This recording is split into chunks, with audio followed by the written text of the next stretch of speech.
बेकरार तो घणे माण्हू तव्हांखे मिलंदा, पर हे बेकरार हूंदो आहे ख़ासि करे शाइरीअ लाइ।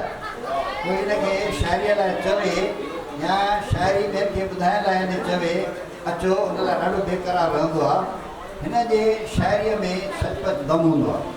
हिन जे शाइरीअ में जेके शाइरी जा छंद चइबा आहिनि, जेके शाइरी जा छंद चइबा आहिनि, उनखे चइबो आहे इल्मु अरूज़। इल्मु अरूज़ जे हिसाब सां लिखंदड़ आहे ऐं जेकी कुझु लिखे थो उन्हनि में भावना पुरसर आहे। अॼुकल्ह छा यानी के चवणो आहे उन खां वधीक कीअं चवणो आहे उहो वधीक इम्पॉर्टेंट आहे। What you say it is not important. How you say it is the more important. जेके कुझु तव्हां चओ था उहो एतिरो अहमियत भरियो वञे, पर कीअं तव्हां पेश कयो था उहो वधीक अहमियत भरियो आहे।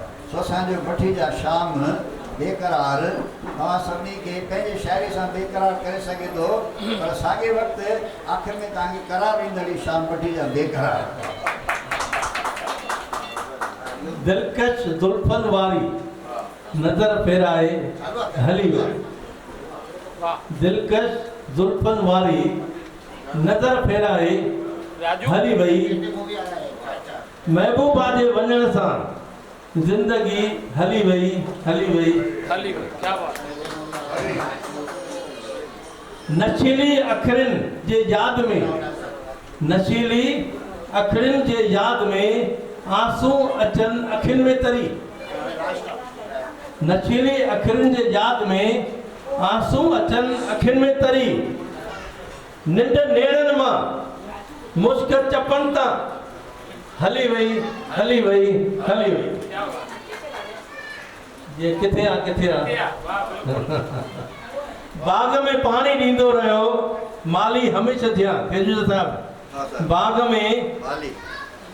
में पानी ॾींदो रहियो माली हमेशा थिया, लेकिन